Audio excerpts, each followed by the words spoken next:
그래도 하나님의 은혜 가운데 이렇게 편안한 환경에서 마음 졸이지 않고 또 찬양하고 말씀을 같이 나눌 수 있게 되어서 고맙습니다. 우리 멀리서 와주신 김순아 자매님 감사하고 근사님께도 감사를 드립니다. 제가 이 십자가의 도를 하면서 용기를 얻은 것이 지난주 수업 들어갔는데 그 수업 들어갔는 분 중에 한 분이 십자가의 도를 예측하신다는 거예요.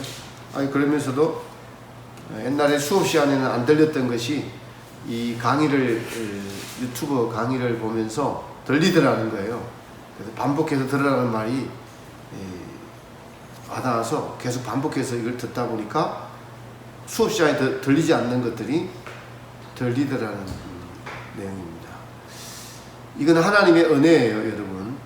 제가 지금 1학년 신학교 1학년 교실에서 바울신학 십자가의 도를 강의하는데 그렇게 깨달아 아는 분들이 많지 않아요. 또 아주 고학력이시고 최고의 고학력, 또 선교까지 갔다 오시고 연세도 드시고 하셨는데도 못 깨달아요. 뭘 하나 탁 막히면은 넘어가지 못하니까 이걸 전혀 못 깨닫더라고요. 그런데 제 강의를 듣던 그 집사님의 따님이 초등학교 6학년인데 참 놀랍게도 초등학교 6학년인데 제 강의를 듣고 아멘하며 은혜를 많이 받는다는 거예요. 특히 십자가의 도를. 왜 그러냐 했더니 백지 상태예요. 백지 상태에서 객관적인 십자가에도 주관적인 십자가에도 하면은 그냥 쑥 빨아들이는 거예요. 백지 상태에서. 그냥 이해가 된대요. 그래서 엄마가 털어놓으면은 계속 같이 듣고 아멘하며 은혜를 받는다길래 제가 엄청 큰 용기를 얻고 보람을 얻었습니다. 아, 이거 계속 해야 되는 거고 하나님 기뻐하시는 거구나. 그러나 이게 머리가 굳어지면은 안 들어가는 거예요. 자기 머리가 굳어지면은 안 들어가는 겁니다. 근데 진리는 단순해요. 사실 이게 단순한 거거든요. 단순한 건데 우리가 복잡해서 못 알아듣는 거예요. 그러니까 자기가 스스로 좀 어이롭다고 생각을 하고 다 안다고 생각하는 것 때문에 도리어 이게 안 들어가는 거예요. 근데 전혀 모르는 백지 상태에 있는 초등학생, 근데 이제 그런 아이는 영적으로 아주 하나님께서 좀 뛰어난 아이긴 해요. 그런 아이들이 있습니다. 그런 아이들이 이 말씀을 듣고 깨달아 안다고 해서 매우 제가 감사하게 생각을 하고 용기를 얻었습니다. 오늘은 이 십자가의 객관적인 도, 객관적인 십자가의 도, 주관적인 십자가의 도에서 주관적인 십자가의 도 아브라함의 이야기를 좀 할까 합니다. 주관적인 십자가에 대해서 아브라함의 경험을 이야기하면서 아브라함이 믿음의 조상이죠. 하나님께서 아브라함을 선택하시고 믿음의 조상으로 세우시고 이제 그 뒤를 쫓는 모든 사람에게 놀랍게도 아브라함의 길을 뒤쫓게 하셨다는 사실을 알아야 돼요. 믿음의 조상이라면은 우리에게 샘플을 보이신 거예요. 그래서 그 아버지, 믿음의 조상 아버지 아브라함의 모든 사람이 그 믿음의 아브라함이 걸어갔던 길을 우리도 뒤쫓게 하셨다라는 사실을 우리는 알아야 될 것입니다. 십자가의 도를 계속적으로 하면서 또 반복하는 이유가 우리는 자꾸 우리의 본성, 우리의 죄악성은 십자가를 지기 싫어하고 십자가를 잃어버리고 십자가를 지기를 싫어해요. 그래서 강의를 통해서 하나님의 은혜를 주셔서 너희의 구원이 어디서 이루어졌는가? 십자가에서 이루어졌는데 왜 하나님은 십자가를 선택하셨는가? 그리고 우리에게 지고 오라는 십자가는 무엇인가? 나는 내가 십자가를 대하는 나의 자세는 어떠한가? 이것을 다시 한 번 더 계속 깨우치는 것이죠. 계속 반복하는 것이에요. 사실은 계속 평생 우리가 십자가를 지고 가는 것은 일생 죽을 때까지 십자가를 지고 가는 것이기 때문에 이것을 듣고 또 듣고 하는 것이 우리 영혼에 매우 유익합니다. 다른 어떤 저는 말씀보다 십자가의 도를 강의하고 듣고 또 나누고 이것을 지고 와야 되는 것이 마땅하다. 그것이 우리의 죄 때문이었다. 먼저 예수님께서 이것을 지시고 해결을 하신 것이 객관적인 십자가의 도라는 뜻이에요. 네. 그래서 십자가에 대해서 이제 객관적인 십자가.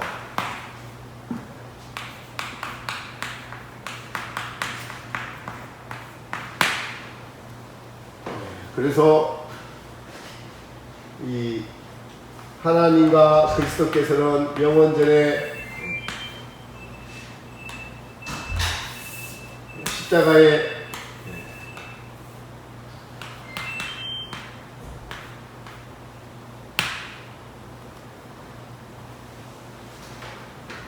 이 영원전에 있었던 죄, 루시퍼의 타락으로 죄가 되었죠. 그래서 지난 시간에 죄의 시작은 뭐라고 했어요? 죄의 시작은 자기만족이다 라고 했죠. 자기만족. 사실은 우리 안에 빛이 비추어지면은 다 알게끔 하셨어요, 하나님. 그러니까 이 죄가 죄된 것은 우리 양심에 하나님의 빛이 비추어지면은 죄가 죄인 줄 알죠. 양심의 빛이 안 비추어지면은 죄가 죄인지를 모릅니다. 근데 또 한편으로 이거 있어요. 이 양심의 빛을 비추어주는데 죄인 줄 알면서도 자꾸 타협하면서 자기를 합리화해 나가면은 양심이 묻어지기 때문에 죄가 죄인지를 모르고 행하게 돼 있어요. 그것이 참 쌓이면은 콘크리트가 되어서 하나님도 그것을 처리하시려면은 깨부시려면은 매우 힘들다라고 말씀을 드렸습니다. 매우 힘들다. 그래서 죄의 시작은 자기 만족이다.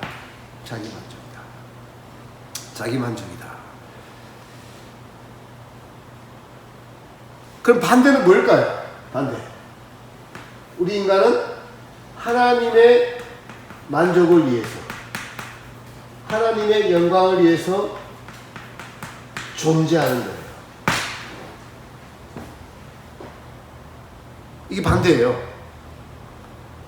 자, 여러분이 나의 기쁨, 나의 만족을 위해 존재하는 것이 아니라 하나님의 만족, 하나님의 기쁨, 하나님의 영광을 위해서 창조된 피조물이다라는 것이 우리의 가장 본질적인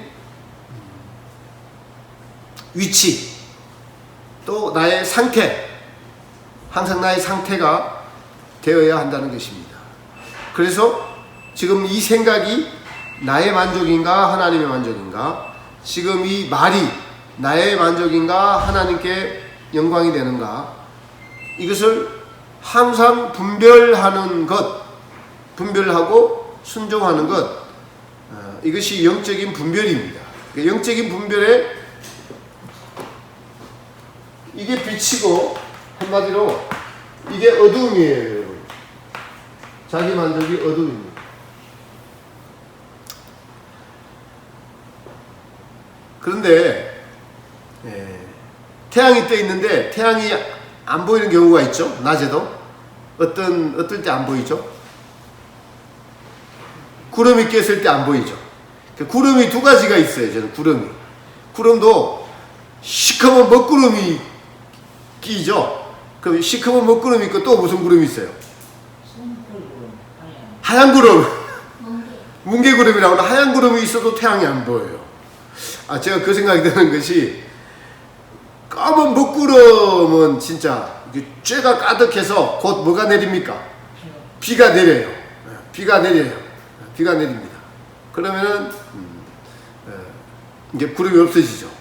근데 먹구름이 끼면은 하나님과 우리 사이에 가리워진 것이 있어서 하나님을 볼 수가 없어요. 그러면은 저는 하얀 구름을 이거라고 생각하고 싶어요. 자기의 하나님을 잘 본다라고 하고 있는데 하얀 구름 때문에 하나님을 못 보는 거예요. 먹구름은 죄 때문에 안 보이고 깜깜하고 자기도 깜깜하고 주변도 깜깜하고 근데 하얀 구름은 보이기는 보이는데 자기의 때문에 가려서 하나님을 안 보이고 그게 나중에는 까만 구름이 되는 거겠죠. 하얀 구름 안에서 예수님 얼굴이 쫙 나타날 것 같은데. 지금 태양이 안 보인다는 뜻이에요. 태양이 안 보인다. 태양이 안 보인다는 뜻입니다. 그래서 죄의 시작이 자기 만족이다. 끊임없이 체크해야 되는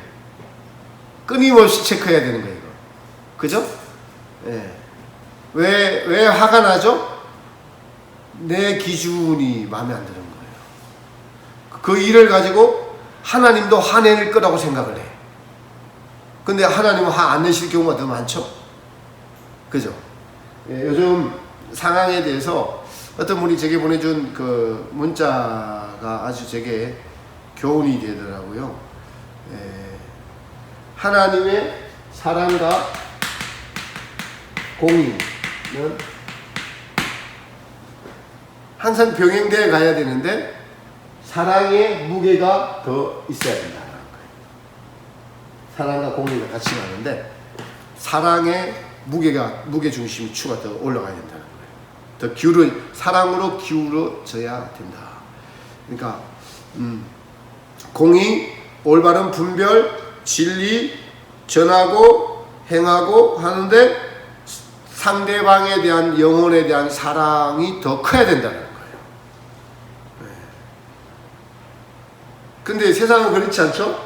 그리스도인들이 모여서 어떤 집회를 하더라도 하나님을 사랑하는 마음으로 상대의 영혼을 사랑하는 마음을 가지고 행하려면은 여러분 불법을 행할 수 있을까요?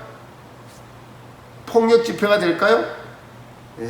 상대방이 우리에게 똑같이 한다고 우리도 이렇게 똑같이 해주는 것이 잘못이 아니라고 고함 지르고 하는 것이 맞을까요? 그리스도인이 아닙니다. 하되 결과는 하나님께 맡기면서 인내를 가지고 해야 되겠죠. 그렇습니다. 그래서 사랑과 공의. 제가 구체적인 말을 드리지 않을게요. 제가 어제 저녁에 유명한 교회 목사님, 이런 말씀드릴게요. 이찬수 목사께서 주일날 설교를 했는데 아주 열변을 토하시더라고요. 근데 그분의 제가 흰구름을 말씀드린 거예요. 먹구름하고 흰구름. 그분의 흰구름을 한번 말씀드릴게요. 아주 타이틀 제목을 이렇게 뽑아서 수많은 사람들이 조회를 했어요. 이번 코로나 사태로 젊은이들이 교회를 어떻게 평가하느냐. 내가 창피해서 교회를 떠나겠다. 창피해서 교회를 떠나겠다. 이 말을 듣고 자기의 심정이 참담할 정도로 찢어진다. 이렇게 표현을 했어요. 그런 걸 제목으로 올렸어요. 설교를 올렸더라고요. 근데 제가 듣고 있으면서 무슨 생각이 들었냐 하니까 거기에 또 교묘한 자기의가 이렇게 들어가 있더라고요. 교묘한 자기의가 들어가 있어요. 젊은이들이 상황의 사태 파악을 제대로 못해서 창피하다고 다들 그러고 있어요. 젊은이들이 지금. 그런 진리를 바르게 알려주지 못해서 그런 것을 진리를 바르게 젊은이들에게 알려주지 못한 책임, 어른들이 살지 못한 책임, 이 사태에 여기까지 진리를 바르게 알려주지 못해서 뒤집어 씌우는 이런 것을 제대로 알려주지 못해가지고 이런 것을 알지 못하고, 그러니까 여러분 사정이나 진리나 이것을 똑바로 알지 못한 상태에서 젊은이들이 그러면 전부 다 교회가 잘못됐다. 그래서 교회가 창피해서 떠나겠다. 이러는 것을 젊은이들 이러고 있는데 이걸 어떻게 몰고 가냐니까 하나님이 우리의 민낯을 드러내는 것이다 라고 하면서 자기는 자기의 민낯은 드러내지 않고 타인의 민낯만 이야기하는 교묘하게 흰구름이 돼서 빠져나가더라고요. 그러면서 사람들한테 칭찬을 듣고 박수를 듣고. 이동훈 목사, 암 걸려서 새벽기도 하는데 10만 명인가 아침마다 듣는 분, 그분도 아주 교묘해요. 어떻게 하냐니까 안식일날 손 고친 것을 비유를 들면서, 안식일날 손 마른 자를 고쳤잖아요. 예수님께서 고친 것을 비유를 들면서 사람의 생명이 이웃을 불쌍하게 여기는 마음이 우선이다. 이렇게 또 하면서, 그렇게 하면서 또 피해가더라. 그러니까 자기의 의의를 드러내고, 그러니까 이런 거예요. 그분들이 새로운 신자를 전도해서 교인으로 삼는 게 아니라 기존에 있는 사람들이 이게 인본주의가 섞인 신본주의예요. 그래서 교묘하게 자기의 옳음을 주장해서 사람들을 많이 끌어들이고 자기의 옳음을 이야기하는 것을 보면서, 야, 참 하나님은 마음의 중심을 보시는데 그게 자기 만족이 들어가 있다는 거 전부 다. 제가 볼 때는 저한테는 그게 눈에 들어오더라고요. 딱 그분들이 이게 눈에 들어오더라고요. 진리는 타협할 수 있는 것이 아닌데 그래도 우리는 긍휼의 마음, 사랑의 마음, 자비의 마음이 우선적으로 깔려 있어야 돼요. 누구에게든지, 그죠? 누구에게든지 깔려 있어야 돼요. 진리는 타협할 수 있는 것이 아닙니다. 그럼에도 하나님이 우리를 구원하시는 것은 자비를 베푸시고 긍휼을 베푸셔서 우리를 구원하신다는 것을 알 수가 있습니다. 지금은 시국이라서 우리가 제가 이 말씀 드리는 겁니다. 그래서 이 객관적인 십자가에 대해서 십자가는 무슨 역할을 합니까? 죄는 인간이 스스로 해결할 수 있는 부분이 아닙니다. 인간이 해결할 수 없는 부분이기 때문에 하나님께서 그리스도와 죄를 십자가에서 죄에 관한한 모든 것이라고 할게요. 죄에 관한한 모든 것을 십자가에서 처리하기로 작정하시고 실제로 하나님이신 예수님께서 하나님이 직접 와서 죄를 처리했어요. 죄를 완전히 처리해버렸습니다. 완전히 끝내버렸어요. 그래서 우리가 죄 가운데 있을지라도 용기를 얻는 것이 우리의 죄가 이것에 처리됐어요, 안 됐어요? 처리됐다는 확신을 가질 수가 있고, 확신을 가질 수가 있어요. 우리 죄가 처리됐습니다. 처리된 거 믿으시죠? 이게 객관적인 십자가의 도예요. 뭐 어떻게든 하나님은 이런 거예요. 처리됐어요. 자, 이 땅에서 이제 예정론이 좀 그렇긴 한데, 어쨌든 천국에 들어갈 백성이라면은 지금 우리가 지은 죄가 다 해결을 안 하고 그리스도의 심판대 앞에 같이 갈 수 있잖아요. 죽을 수 있잖아요. 예. 그러면 그리스도의 심판대 앞에 갔을 때 거기 심판대에서 하나님은 이 땅에서 처리되지 않는 죄들을 거기서 개인적으로 다 처리하시면서 그래도 내가 너희를 용서한다라면서 또 여기서 해결해 주시는 거예요. 그러니까 시간과 각 개인이 이것은 이제 주관적인 십자가의 도에 따라 다른 거죠. 다른 건데 어쨌든 죄 자체는 전부 다 심판대에서 누가 이 죄를 하면서 벌을 받지만은 그러나 근본적인 죄는 내가 책임져 이런 겁니다. 근원적인 그 죄의 결과는 내가 책임져. 그러나 너는 네가 지은 죄에 대한 것은 어떠한 것인지 알아야 돼라고 하나님이 정하신 것이 주관적인 십자가의 도예요. 죄의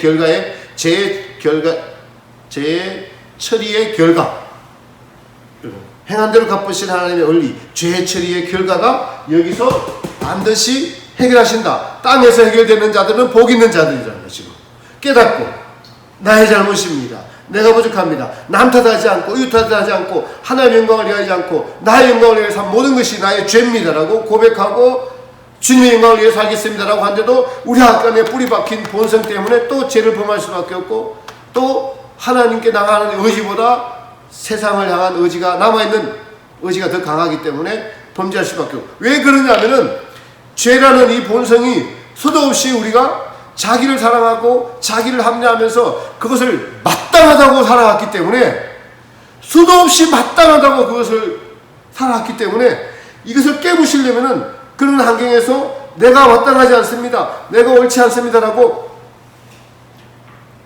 본성적으로 나를 마땅히 하면서 살아왔던 것만큼 하나님은 거기에 비례되게끔 우리의 내가 잘못했습니다를 해야 되는 거예요, 여러분. 그러니 이걸 누르고 제 본성으로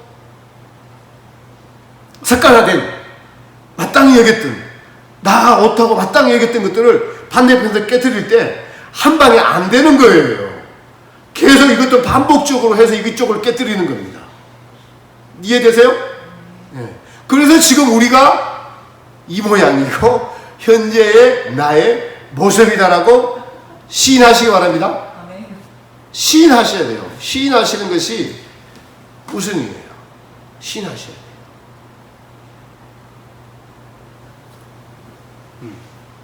그래서 제 시작은 자기 만족, 하나님의 만족.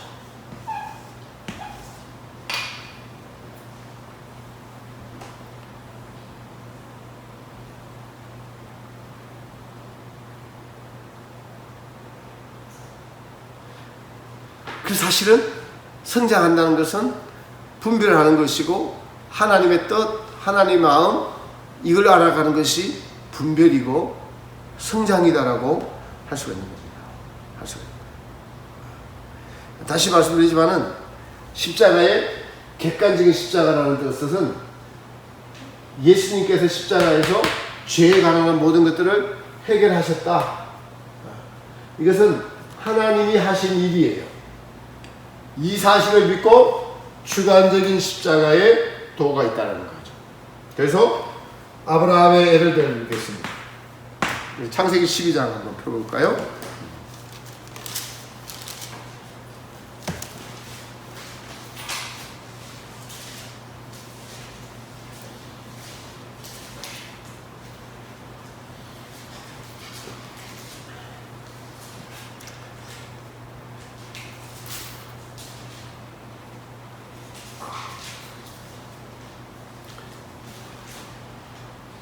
자, 1절, 2절까지만 읽겠습니다. 시작. 여호와께서 아브라함에게 이르시되 너는 너의 본토 친척 아비 집을 떠나 내가 내게 지시할 땅으로 가라. 내가 너로 큰 민족을 이루고 내게 복을 주어 내 이름을 창대케 하리니 너는 복의 근원이 될지라. 아멘. 이제 아브라함이 이게 75세 때 창세기 12장에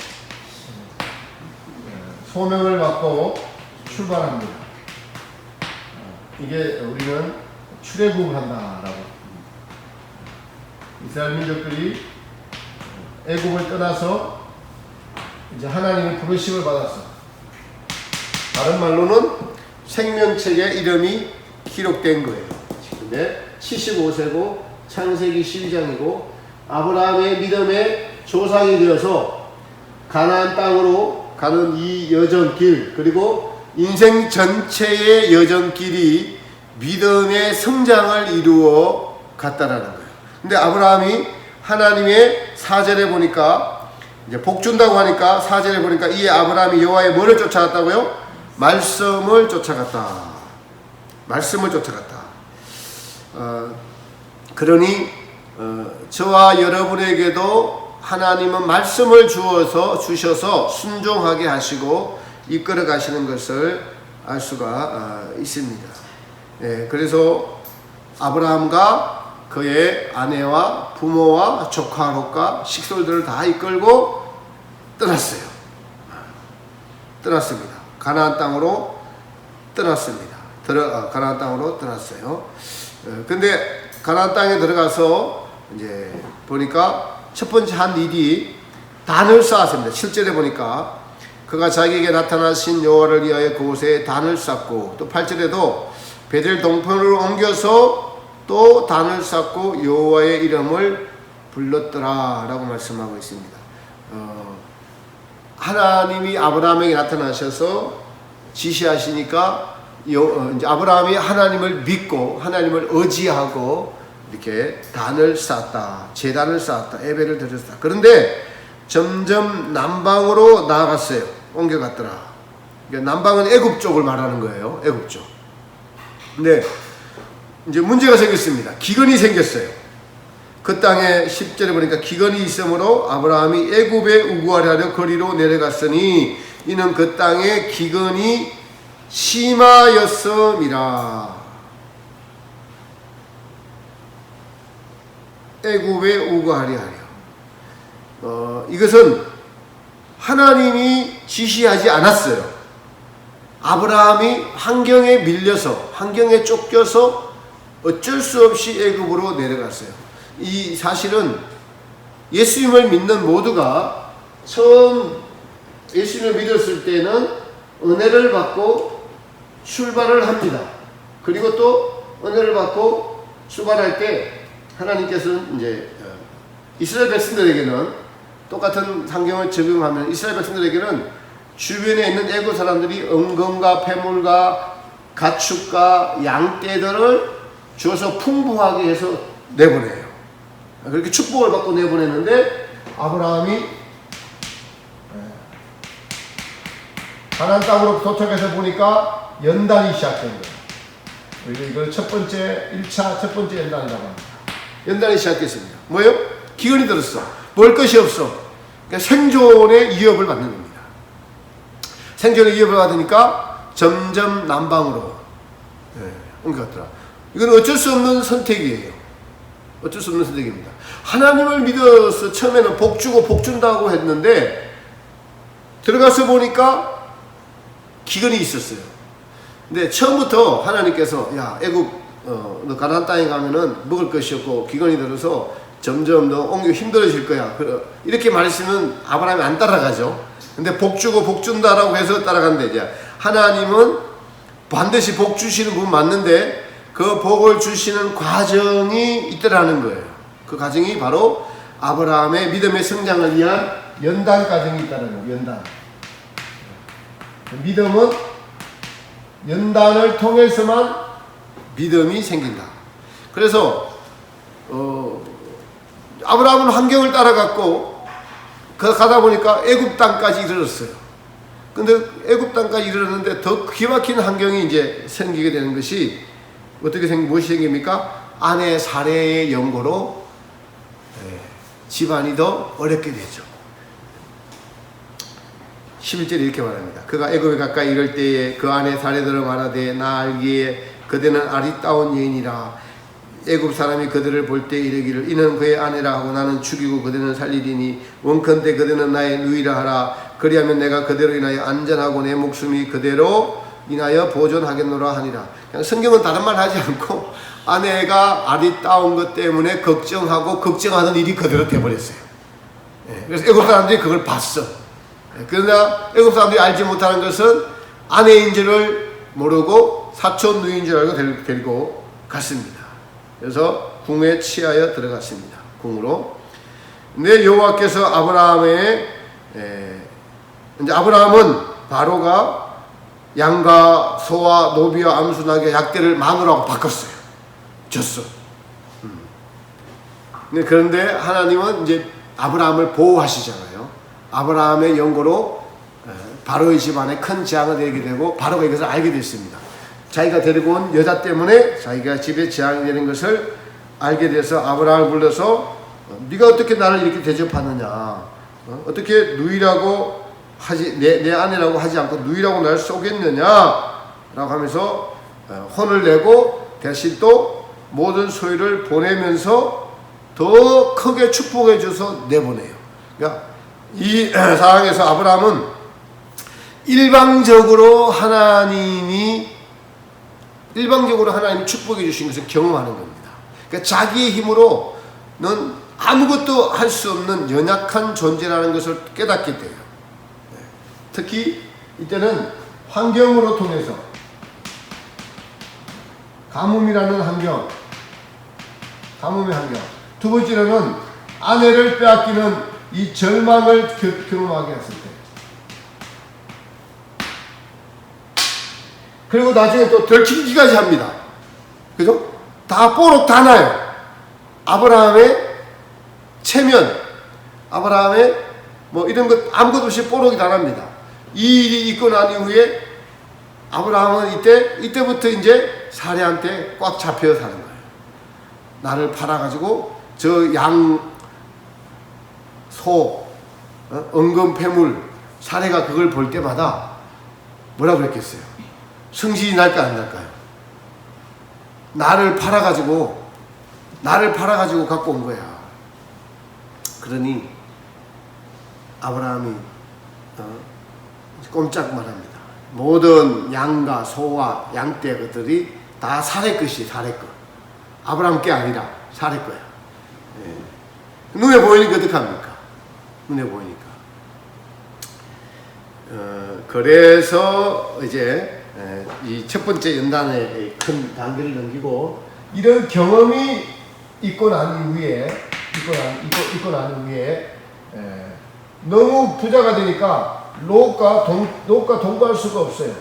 그러니까 롯과 동거할 때는 아브라함이 이 믿음이 있으니까 롯에게 동거할 수가 없으니까 너가 좌하면 나는 우하고 너가 우하면 나는 좌하리라라는 이런 양보를 하게 됩니다. 사실은 큰아버지고 조카이기 때문에 선택권이 누구에게 있어요?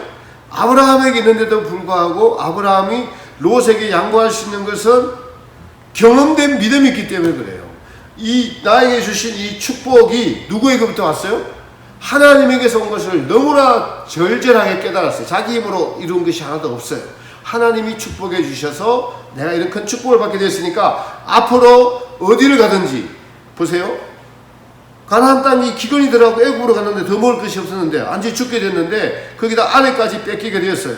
뺏겼습니다. 그런데 하나님은 이것을 도리어 아브라함의 할 수 없음을 통해서 축복을 해 주신 것을 뼈저리게 경험했기 때문에 롯가에서 여기서 아브라함의 마음에 어떠함이 드러나는 거예요. 보통의 사람 같으면은 그렇게 해도 하나님 축복해 주신 건 축복해 주신 것이고 나는 큰아버지고 너는 조카니까 내가 더 좋은 땅을 차지하리라. 이것이 일반적인 사람들의 마인드인데 아브라함은 그런 마인드가 아니라 하나님을 절대적으로 신뢰하는 그런 마인드가 생겼어요.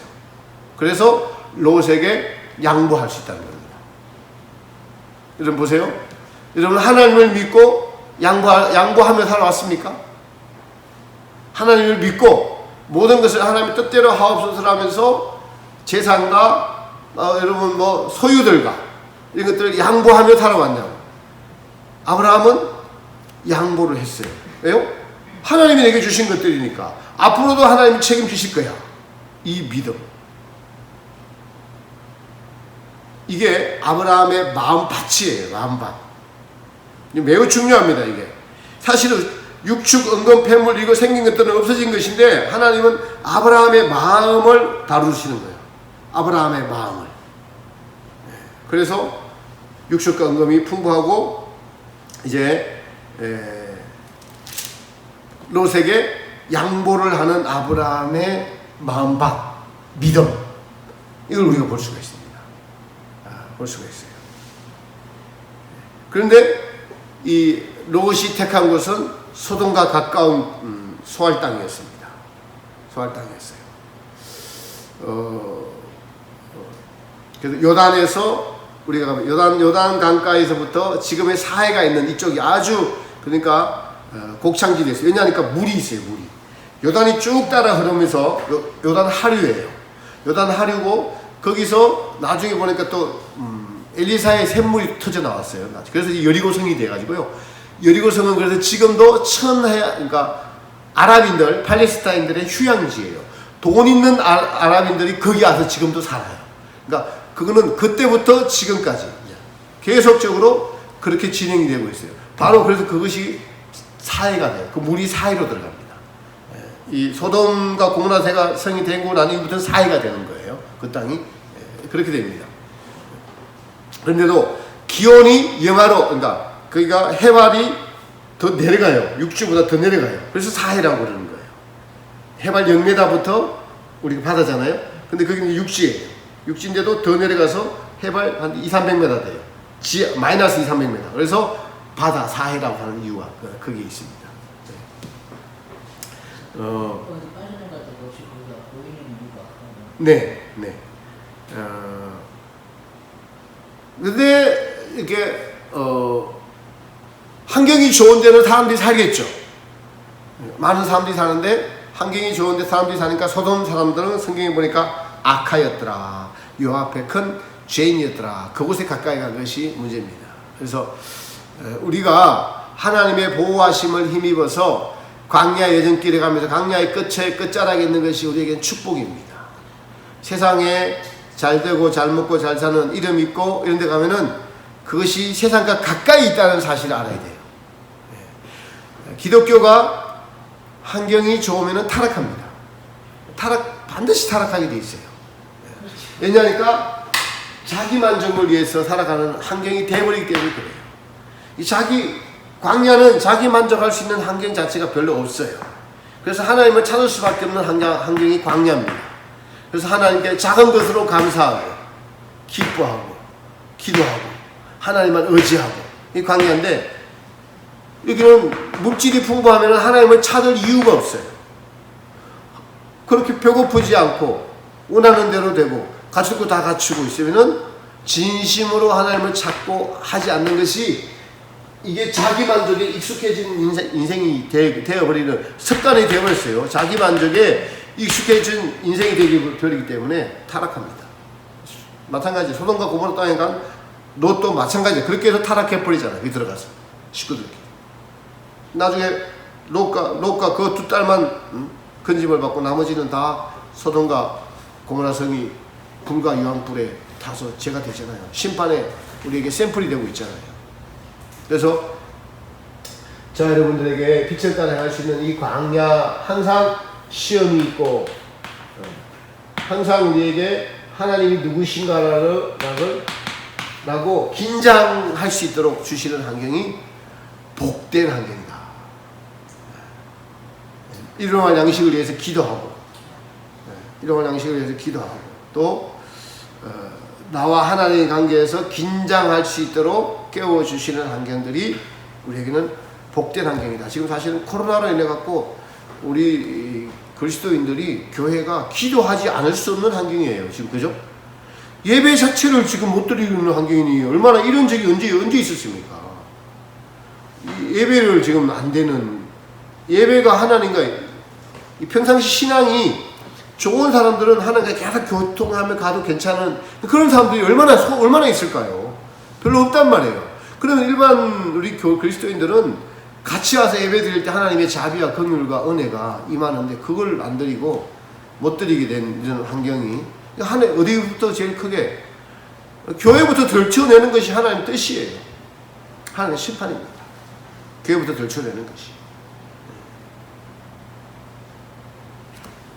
그런데 우리는 잘못하지 않았는데 저 인간들이 잘못해가지고 우리까지 피해를 끼친다라는 인식을 가지고 전부 다 제가 말하는 그게 이찬수 목사나 이동원 목사 그런 사람들의 이동호 목사님. 김동호 목사다. 김동호 목사. 참 김동호 목사. 네, 제가 정정합니다. 김동호 목사. 이동원 목사 아니었습니다. 김동호 목사였어요. 높은 뜻 순위교회 하다가 암 걸려서 지금 새벽기도 하시는 김동호 목사. 이쪽만 알거든요. 네, 그렇죠.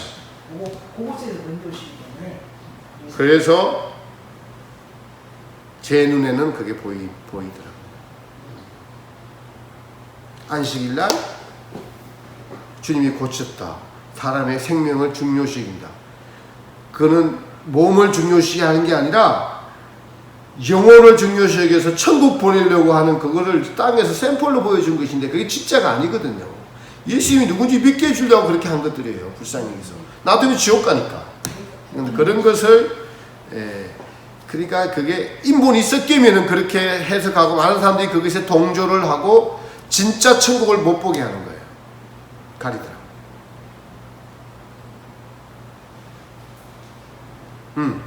자, 그래서 여기까지 하고 아브라함의 이제 계속적인 이 선장의 길이 계속 남아 있습니다. 선장의 길이 계속 남아 있습니다. 남아 있어서 이제 아브라함이 축복을 받은 것이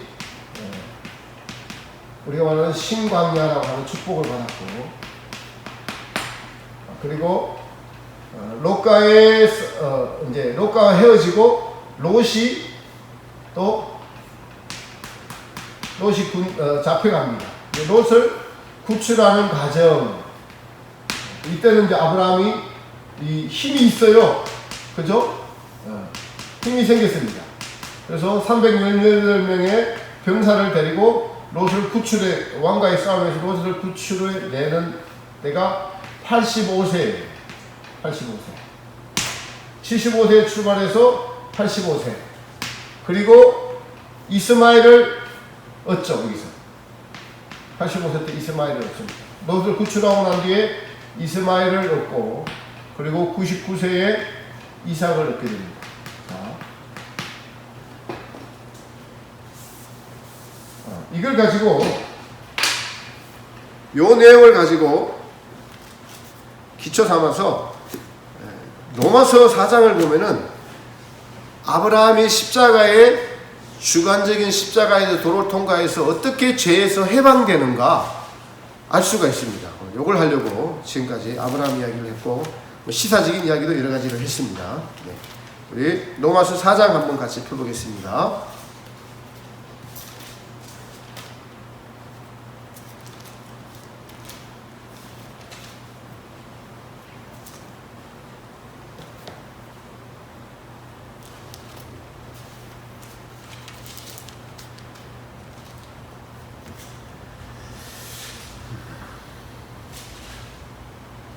사장 9절부터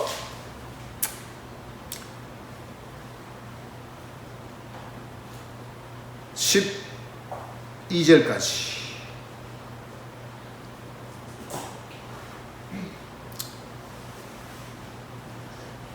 같이 있습니다. 시작. 그런즉 이 행복이 할례자에게도뇨 혹 무할례자에게도뇨 대저 우리가 말하기를 아브라함에게는 그 믿음을 의로 여기셨다 하노라.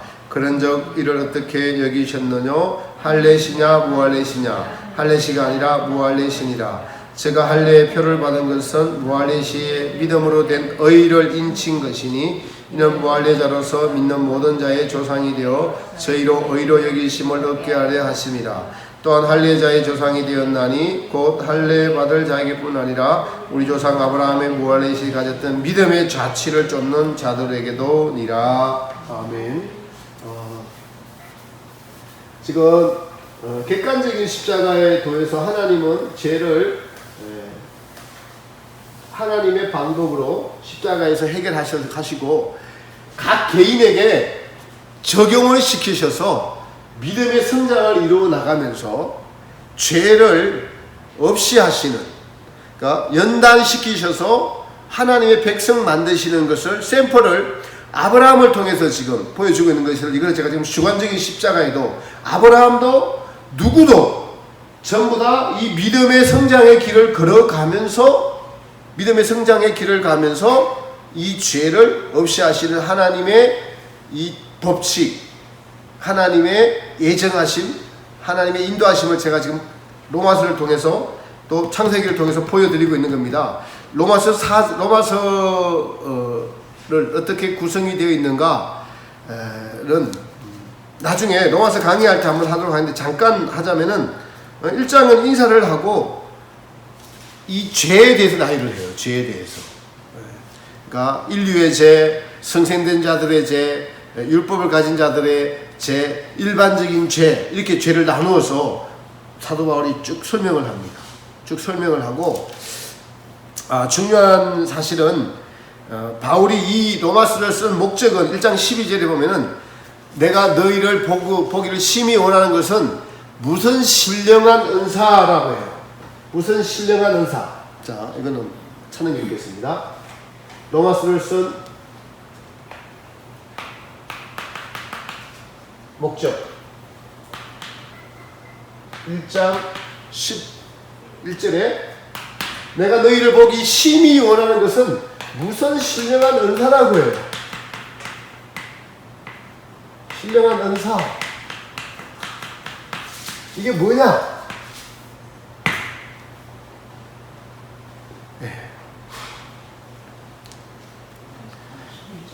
네, 1장 11절입니다. 또 한편으로는 이걸 한번 해볼게요. 또 1장 17절에는 복음에는 하나님의 의가 나타나서, 하나님의 의 뭐겠어요? 객관적인 십자가의 도예요. 아시겠죠? 하나님의 의 이해되세요? 여러분 적어놓으세요. 객관적인 십자가의 도예요. 십자가에서 예수님이 우리의 모든 죄를 지시고 죽으셨어요. 이게 무슨 의가 나타나서 뭐에서 뭐로 이르게 하려함이라? 믿음에서 온전한 믿음까지. 네, 이게 십자가의 도가 다 해결하는 거예요. 보세요. 근사님, 하나님의 의, 객관적인 십자가의 의가 나타나서, 객관적인 십자가의 의가 나타나서 어디서 어디까지? 믿음에서 믿음에 이르게 하려함이라. 이해되시죠? 그렇게 이해가 됩니다. 그렇게. 네, 그렇게 이해가 되고, 또 요 바울이 신령한 은사라고 한 것이 뭐냐 하니까 8장 2절에 가면은 8장 2절 한번 같이 읽어보겠습니다. 가보세요.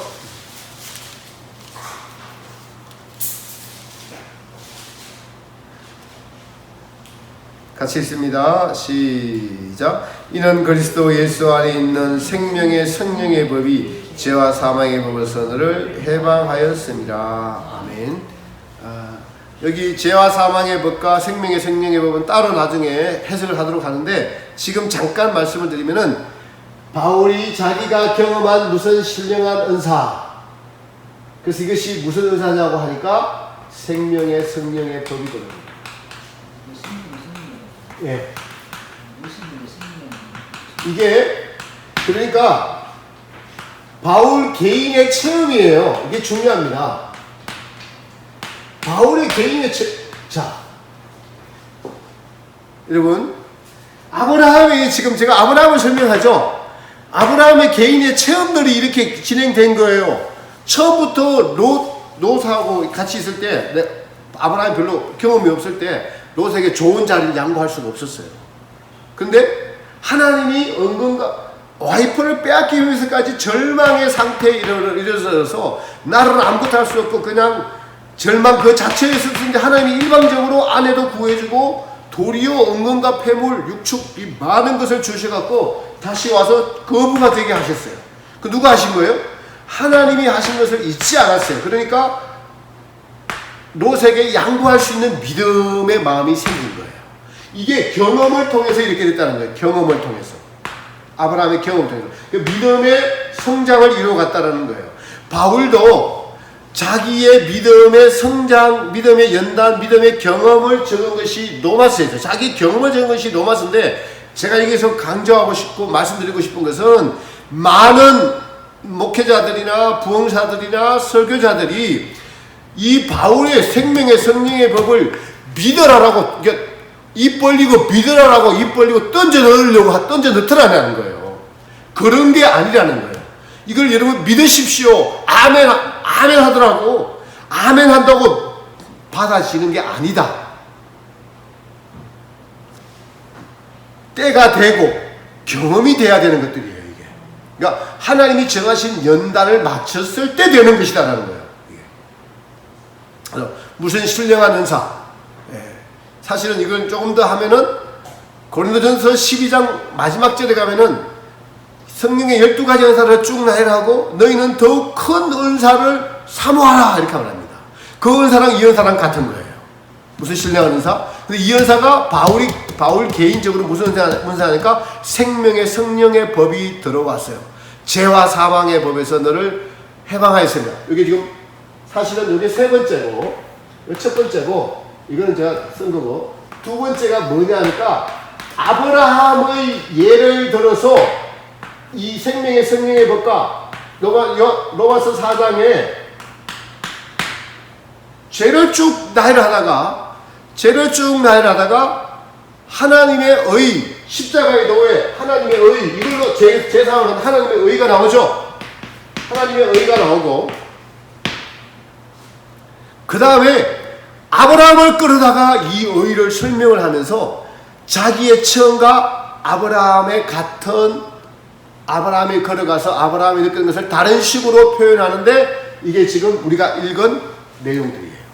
방금 읽은 내용들이에요. 그래서 이 바울이 참 하나님의 지혜죠. 바울이 한 게 아니라 하나님의 지혜죠. 그냥 편지를 쓰다가 하나님이 나는 이런 은사를 체험했는데 아브라함에게는 어떻게 했느냐 하면서 아브라함을 끌어들여 가지고 설명하는 거예요. 그러니까 로마서라는 자체가 제5복음서라고 합니다. 죄를 해결하는 복음인 거예요. 그래서 제5복음서라고 해요. 그래서 바울은 죄에서 어떻게 해결됐느냐? 생명의 성령의 법이 들어오니까 죄에서 해방된 것을 개인의 체험을 적은 것이고요. 똑같이 하나님의 성령님으로 바울에게 지혜를 주셔서 아브라함은 이것이 어떻게 해결됐느냐? 이게 로마서 4장에 기록된 거예요. 놀랍죠, 여러분? 그것이 지금 그러니까 아브라함은 4장의 전체를 끌어들여서 이것을 설명하는 거예요. 이것을. 네. 자, 보세요. 이 행복이라는 것이 뭐냐니까 죄에서 해방되는 행복을 말합니다. 하나님께 의로 여기심을 받는. 여기서는 의로 여기심을 받다. 뭡니까? 이 십자가에서 의는 뭐예요? 우리의 죄를 다 여기서 해결했다는 의잖아요. 이 의로 여기심을 받는, 그리고 개인적으로 이 의를 여기심을 받는 이 의는 이제 아브라함을 이야기 들면은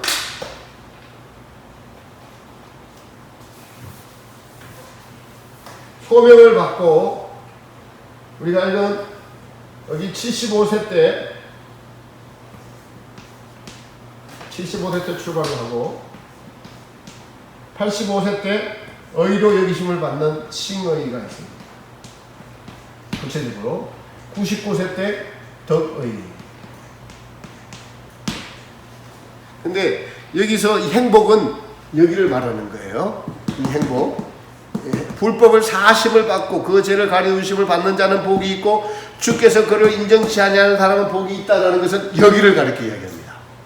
근데 이 행복이 할례자에게도뇨 혹 무할례자에게도뇨. 할례를 이야기하면은 이스라엘 백성들의 할례는 어디부터 이제 아브라함부터 시작이 됐어요. 아브라함부터. 그런데 우리가 말하기를 아브라함에게는 믿음을 의로 여기셨다 하노라. 자, 그러니까 그 믿음을 의로 하나님 믿는 의로 여기셨는데 어떻게 여기셨느냐? 할례시냐 무할례시냐? 그러니까 아브라함은 99세 때 할례를 받았죠, 그죠? 이게 중요합니다. 그러니까 할례가 아브라함부터 시작됐어요. 99세 때 할례 받았어요. 그 믿음을 의로 여기심을 받은 것이 언제라고요? 할례시냐? 여기는 무할례죠. 무할례시냐? 아직 무할례요. 할례는 여기서 받았어요. 할례시냐 무할례시냐? 할례시라는 거예요. 네? 근데 보세요. 제가 할례 표를 받은 것은 할례 표 받았다는 것은 무슨 말이냐면은 실제로 할례 받았다는 뜻이에요. 할례 표를 받은 것은 믿음으로 된 의를 이게 인치다. 인침과 할례는 같은 것이다. 인침과 믿음으로 된 의를 인친 것이니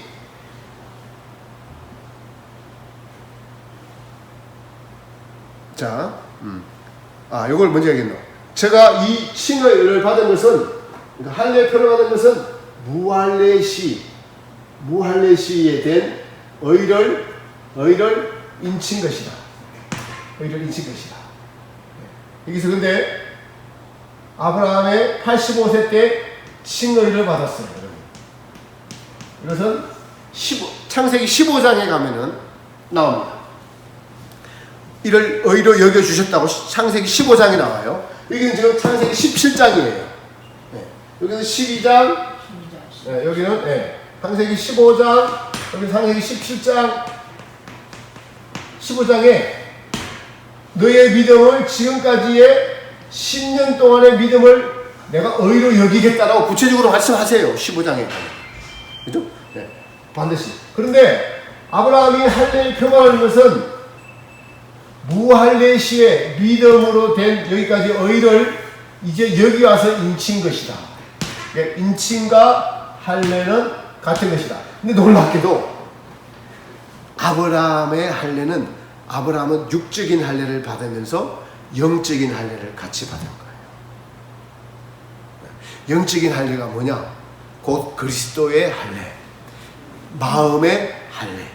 죄가 뿌리 뽑히는 바울이 생명의 성령의 법에서 죄와 사망의 법에서 생명의 성령의 법이 해방되었던 무슨 신령한 자기의 은사를 너에게 나눠주려서 너의 믿음을 경고케 하려는 이 바울의 체험과 바울은 자기의 체험과 아브라함의 예를 동시에 지금 로마서에서 설명을 해주고 있는 거예요. 아브라함의 이 할례는 뭐냐니까 죄로부터의 해방이라는 거예요. 할례는 완전한 내 백성이라는 거죠. 완전한 내 백성. 이 할례는 곧 그리스도의 할례. 골로새서에. 그리고 마음의 할례.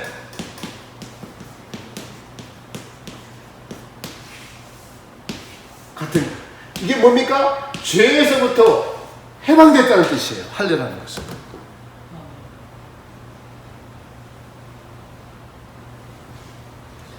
이걸 제가 뭐라고 지금 설명합니까? 주관적인 십자가의 도라고요. 주관적인. 이 객관적인 십자가의 도를 바탕으로, 객관적인 십자가의 도는 죄 문제는 여기서 다 해결하셨어요, 하나님이. 그러나 하나님은 택한 모든 백성들에게 아브라함의 길을 쫓아가라고 하셨어요. 아브라함이 이 길을 걸어가서 75세 때 죄 문제가 해결된 게 아니고, 하나님을 믿는 그 순간에 죄가 해결된 게 아니고, 구체적으로 85세 때 이때까지 믿음을 의로 여기신다라고 하시고 99세 때 할례를 받았어요. 그 다음에 이삭이 태어나요. 요 99세 때 할례 받을 때에 바울의 경험과 같은 생명의 성령의 법이 들어온 거예요. 이게 몇 년 걸렸어요? 24년 걸렸어요. 그 아브라함은 믿음의 조상으로 세우시고 이 길을 다 걸어가신대. 자, 그렇다고 나는 믿은 지 24년 됐으니까 나는 할례의 표를 받았겠네. 이거는 절대로 아닙니다. 이거는 많은 분들이 왜냐하면은 뭐든지 무엇이든지 자기를 합리하는데 우리는 아주 특별하게 발달이 돼 있어요. 예? 저는 그러면은 모태신앙이니까 58년 됐으니까 2번도 받았겠네. 근데 아직 제가 이렇게 공개석상에서 고백하지만은 저도 아직 할례의 표 못 받았습니다. 못 받았어요. 그것은 기간이 중요한 것이 아니라 믿음의 자세, 순종하는 믿음의 자세, 순종을 얼마나 했느냐, 이것이 중요하다. 이것이 중요하다. 네. 그래서 온전한 하나님의 백성이 된 것이 할례 받은 거예요. 할례 받았을 때는 죄에서 해방됐다. 이것을 좀 더 구체적으로 하면 이제 나중에 할 것인데, 이스라엘 백성들이 가나안이 천국이고 애굽은 시옷 백성이면 광야 40년을 통해서 가나안 땅 들어가기 전에 할 길갈을 지나서 요단강을 건너서 길갈이라는 곳에서 바로 할례를 받게 되는데, 길갈이라는 뜻이 애굽의 수치가 굴러 떨어졌다는 거예요. 애굽의 수치가 뭘까요? 죄악성이 굴러 떨어졌다. 할례를 받았다. 같은 성경의 놀라운 이 모형적 진리를 통해서 하나님의 구원 계획을 다 알 수가 있습니다. 이것이 제가 말씀드리는 주관적인 십자가의 도인데, 아브라함의 자취를 우리 모두가 다 따라서 걸어가야 된다는 거예요. 믿어지시죠? 네. 뭐라고 하든 우리는 현재 아브라함의 길을 쫓아서 가는 이 동력, 이 믿음의 동력이 어디서 생깁니까? 객관적인 십자가의 도에서 생기는 거예요. 해결된다는 거예요. 그래서 우리가 십자가를 묵상할 때 저기서 나의 죄가 해결됐어. 하나님의 사랑으로, 예수님의 고난으로, 예수님의 희생으로. 그걸 이번 나로서는 내가 죄에 질 수 있어요. 주님 도와주세요. 그러나 제 안에 뿌리 뽑힌 아직 제 안에 뿌리 박혀 있는 이 죄의 본성은, 그러니까 아브라함도 99세 되기 전까지는 죄의 지배를 받는 사람이었고, 바울도 마찬가지로 생명의 법이 들어오기 전까지는 죄와 사망의 법에서 자기가 죄와 사망의 법 이것이 자기를 지배한 것이 로마서 7장의 바울의 경험의 내용입니다. 내 속에 거하는 죄 이것을 발견했어요. 기회만 되면은 교만하고 태만하고 엄난하고 자기중심적이고 눈을기고 미워하고 시기하고 질투하고 그러니까 하나님 일을 한다면서 순간순간 다 나를 위해 쓰는 거예요. 내 소유 때문에 그렇게 된다는 것이죠. 우리 이러한 자신을 주님 앞에 솔직히 내어놓고 아직 이 광야 길을 걸어가고 있는 것이 납니다 라고 고백하시기 바랍니다. 근데 그 모든 힘이 어디서 오냐고요? 객관적인 십자가에도 여기서 온다고요. 우리가 주관적으로 걸어갈 수 있는 이 힘이 여기서 미리 예비하신 하나님의 은총 이것 때문에 우리가 이걸 걸어갈 수 있다. 그러니까 아브라함이 이 길을 걸어갔으니까 하나님이 택하신 모든 백성들은 이 아브라함의 길을 후사를 그 뒤를 쫓는 자들이 다 되고 있는 거예요. 근데 아브라함은 24년에 걸쳐서 여기서 받았어요. 근데 이걸 받은 사람들이 여러분 주변에 잘 없습니다. 드물죠. 없습니다. 오늘은 다른 내용보다 핵심적인 내용이 뭐냐? 객관적인 십자가의 도를 바탕으로 아브라함의 믿음의 조상, 믿음 가면 아브라함이잖아요. 하나님이 아브라함을 택한 이유가 믿음의 조상이에요. 그러면 그 길을 그 아브라함의 후예들, 천국 들어가는 모든 백성들은 전부 다 그 길을 쫓아가도록 정해놨다는 거예요.